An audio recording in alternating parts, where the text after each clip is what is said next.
Hello. In these sessions on statistical learning, what we are doing is investigating statistics as a technology on its own and also how it is used in machine learning, artificial intelligence, and other applications. Specifically, we will be looking at descriptive statistics.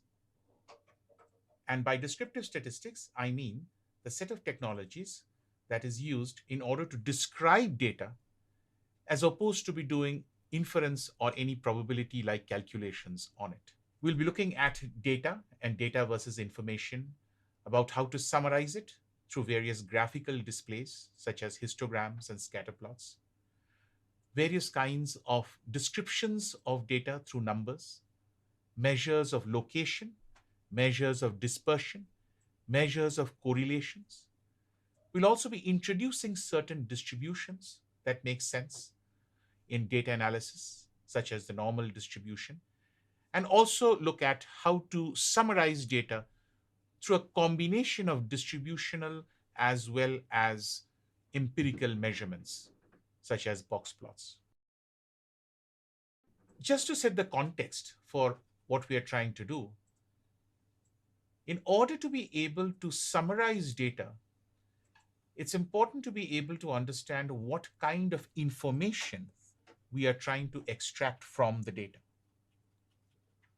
What that means is data as numbers is only partly informative for what we are trying to do. And so to get meaning out of data, we need to be able to arrange it in certain ways so that the numbers and their displays tell us what is informative in the data. Raw data by itself is not informative. It needs to be converted into information that we can process. Very often, a diagram of the following type is drawn, in which at the bottom there is raw data, or I'll call it simply data, which is processed to yield information.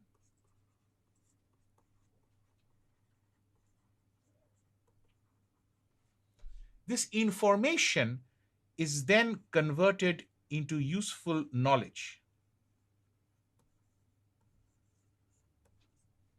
that we can use for business, for technology, for social improvement, welfare, etc. And if we get lucky, if it extends beyond knowledge, we might even end up with wisdom, which is an aspirational state quite removed from data where we began and leaves us with a better understanding of the world or of society or of nature. So the transition from data to information is largely what descriptive statistics is about.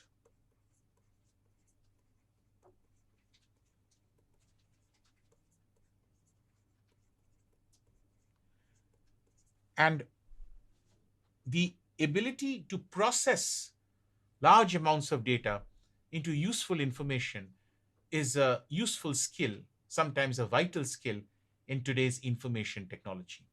To begin with, let's take a look at how numbers can be arranged, single rows of numbers. What we need to talk about is how do we look at a set of numbers and then represent it as a distribution. What is a distribution? A distribution is a table in which the data is arranged into classes or frequencies. We shall shortly see an example.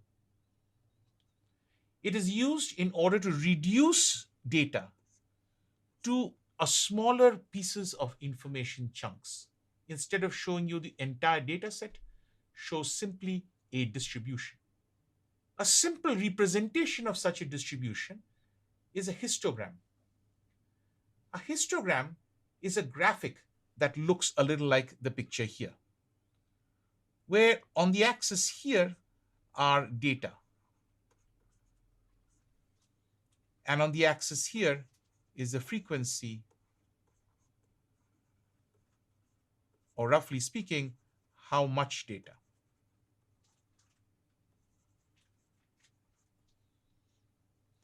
So what happens is the range of the data is divided into bins.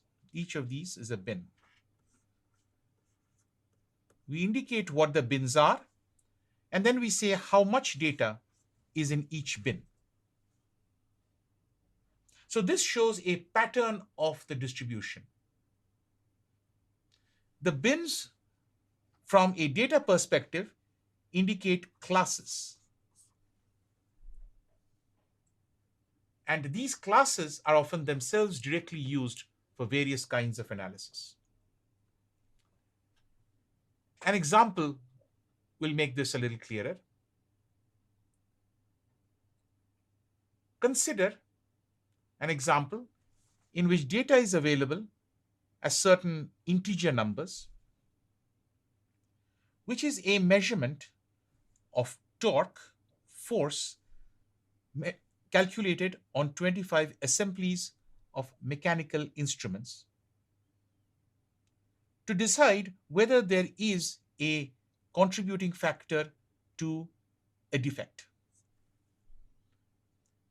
Irrespective of the engineering context of this, the challenge is to be able to represent these numbers pictorially as a distribution. How can one do that? Here is a particular way of looking at it. You divide out all the numbers, which range from 8 to 23, into classes. 8 to 11, 11 to 14, 14 to 17, 17 to 20, 20 to 23. These are our bins. For each of these bins, report out how many observations there are in each bin, which are respectively 2, 7, 12, 3, and 1, which add up to the total number of observations. So, representing the data in this way allows us to see not only the salient features of the data, but also to see a picture associated with it, a distribution. One might even start putting shapes such as those on these distributions. This, of course, depends on a particular choice of class or bin size, bin width, which in this particular case is 3, and may potentially lead to different visual representations. And software usually allows us default versions of what these bin sizes are, and may occasionally give some flexibility in deciding how we want to look at the shape of a distribution. If the bin size is too large, the shape will be too fragmented. If the bin size is too, I repeat my statement, if the number of bins is too large, which means the bin size is too small, then the distribution will be fragmented. If the number of bins is small and the bin size is large, the distribution's patterns will not emerge. This can also be shown cumulatively. By that, what I mean is simply counting 2 in the range 8 to 11, 7 in the range 11 to 14, 12 in the range 11 to 17, can cumulate to 2 plus 7 resulting in 9, 9 plus 12 resulting in 21. The relative frequencies can be computed, and the cumulative relative frequencies can also be computed. This way of looking at distributions leads to another important idea of what is called a cumulative distribution function. The cumulative distribution function is something that tracks how many observations are less than or equal to a certain number. So therefore, the shape of this distribution tells us how rapidly data is accumulating. This is also called an ogive in older literature. And the distribution function is another way to characterize what the shape of a distribution is. Sometimes a histogram is also referred to as a density function, although that term is more specifically used for a more theoretical version of the same. Now, for distributions, as we have seen, there is a summarization of it let's say via a histogram.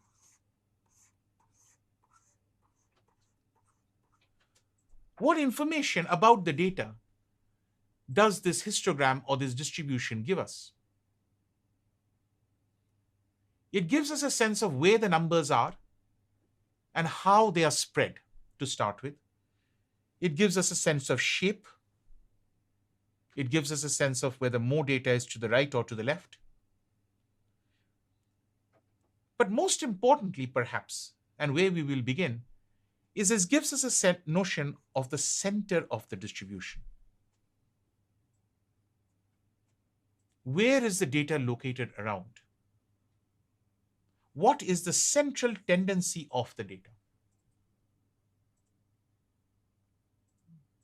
What is its measure of location? Where is the data? Is it around 20? Is it around 200? Is it around 2000?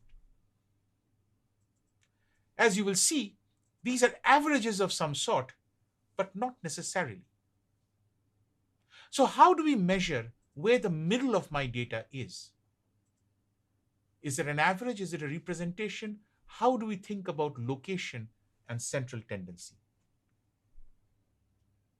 The simplest notion of central tendency is the arithmetic mean, sometimes simply called the mean or just the average. In symbolic terms, what this means is simply adding up the numbers and dividing by the number of units we are adding up. This notation sigma is equivalent to adding. And as we shall see in an example, all it is shorthand for saying, take all the values of x and add them up. There is a shorthand that's often used for the arithmetic mean, which is x bar, as it is called. This is usually referred to as a bar, the symbol on top of x. And n here is the sample size. Strictly speaking, this may not come from a sample, but in all practical cases, the data that we think of comes from a sample. For example, the diameter of a grade of tire can be measured in millimeters. And we've looked at 5 observations, and the numbers are 565, 570, 572, 568, and 585. Their average, obtained by adding up and dividing by 5, is 572. As you might guess, this may be a slightly incorrect measurement or a misleading measurement if one of these observations becomes very large or very small. So extreme values or fluctuations have often an effect on the mean that may or may not reflect the information we are trying to extract. The median is something that is designed to work around this problem. The mean is the average of certain numbers. The median is the measurement of the average unit. What does that mean? It means arrange all the observations and take the middlemost observation. Go from the smallest to the largest and stop in the middle. If you're looking at median income, arrange all the folks in the data set from the lowest income to the highest income. And then take the income of the middle person, the income of the average person, as opposed to the average income, which is what the mean does.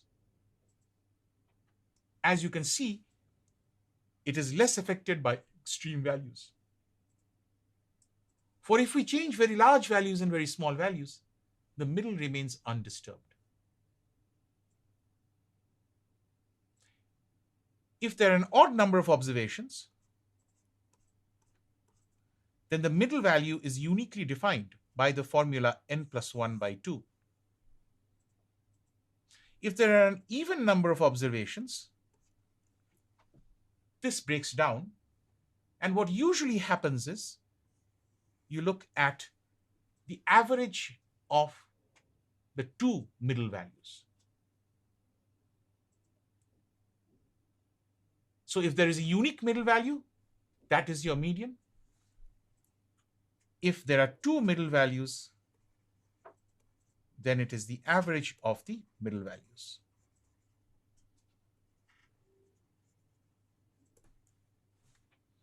Here is an example. 7 students have gotten marks in a computer science exam. The numbers come unarranged. And if we arrange them, they go from a highest of 90 to a lowest of 40. The middle being 60, the fourth observation. 3 students have less than 60. 3 students have more than 60. The number of observations above the median equals the number of observations less than the median. Also sometimes called the 50th percentile, a term that we might see again. A third measure of central tendency is the mode. The mode, strictly speaking, is not a measure of what is in the middle of the data set. A mode is a measure of what happens most often.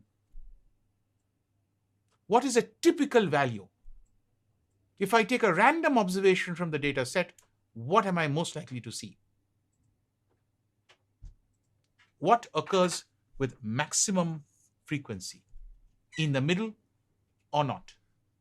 The modal income of a large number of people may well be 0 if that represents the largest single count of income. It is measure of popularity.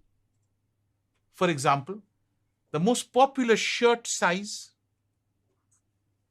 is something that a store may be very interested in knowing to figure out which market it is going towards serving. An average collar size, a mean collar size may be far less meaningful for it. Similarly, if you want to calculate the mode, you look at the data set, and instead of arranging it or looking at averages, simply count how many observations there are for each specific value. For the life of 10 flashlight batteries, there are 10 numbers available, and the number 340 occurs once, twice, thrice, 4 times, 5 times, which is more than any other number occurs. 350 occurs twice, 330 twice, and 320 once. 340 occurs 5 times. The mode is 340. It is the most typical value, not the average value. Taken together, these 3 measures of central tendency have pros and cons going for them. Some of them are uniquely defined, for example, the mean. The mode can also, like the median, have a problem in uniqueness. The median's problem, as we had seen, is if n is even. The mode will have a similar problem if there are multiple observations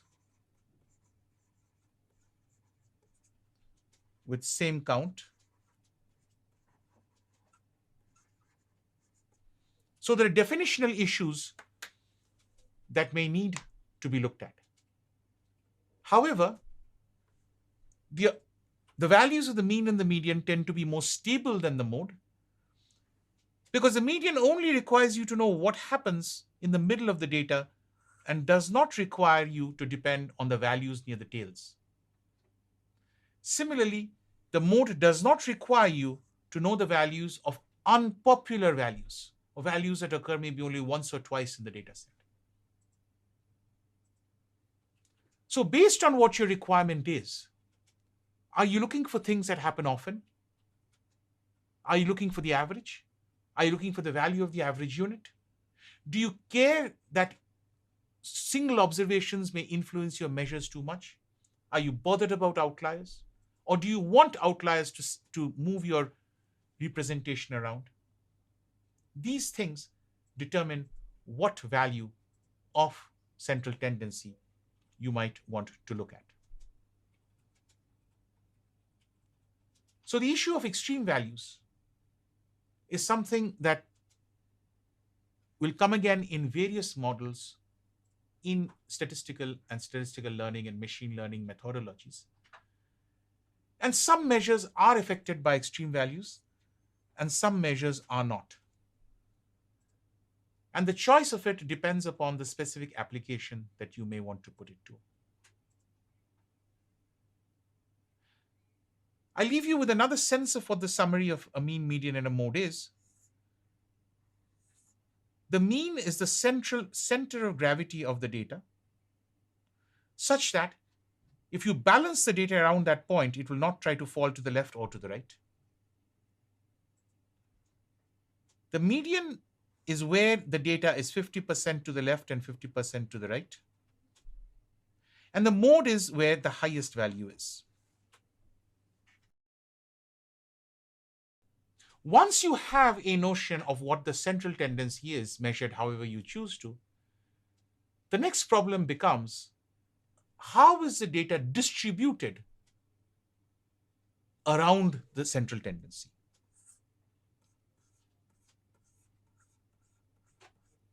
If this is the middle of the data, what is the spread around it? And how do we think of dispersion or variation? Usually, dispersed data is more variable as well. What is the magnitude of departure around the average value? However you choose to define average.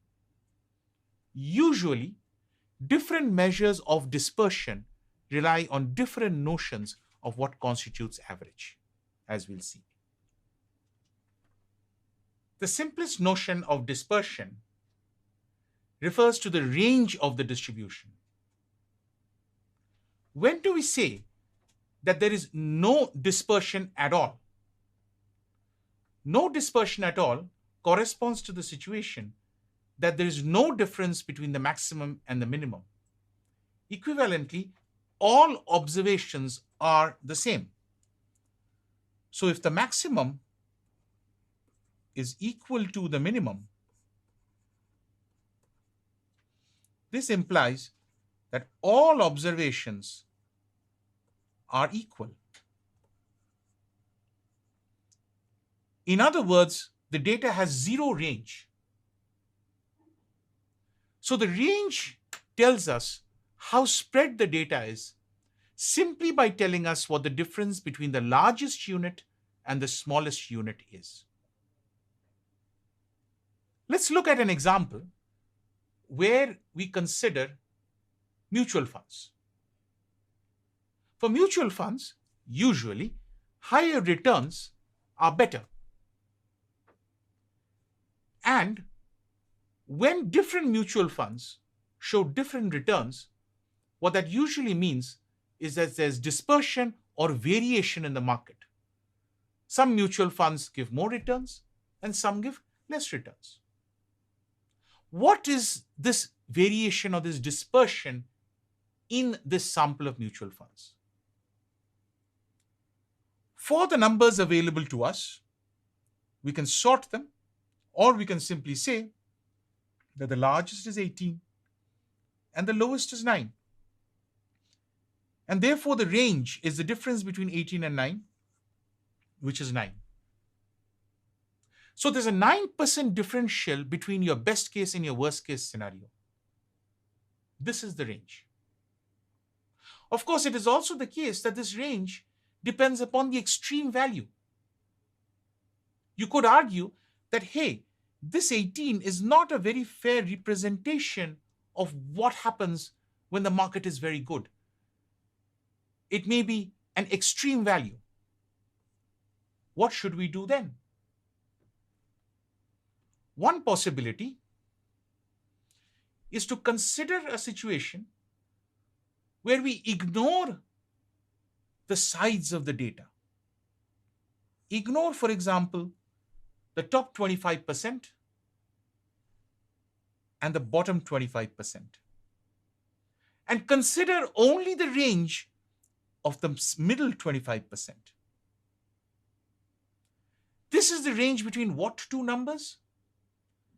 Between the upper 25% point, what is called the upper quartile, and the lower 25% point, or what is called the lower quartile. The difference between the upper quartile and the lower quartile is the interquartile range. It is less affected by outliers. What does the interquartile range look like in our example? If we look at our numbers 9 and 18 as the lowest and the highest returns respectively, and we argue, let's throw away 9 and let's throw away 18. Let's look at the middle values. Which middle values? 25%, 75%. But that falls within 10.5 and 11, and between 14 and 14 here. So the lower quartile is somewhere between 10.5 and 11. Let's say it's 10.75. And the upper quartile is, of course, between 14 and 14, which is 14. Therefore, the interquartile range is 3.25. As in the case of the median, there is some ambiguity in how the interquartile range is defined. And as in the case of a median, some logic can be found as to what happens if the 25% point or the 50% point or the 75% point lies between two data observations.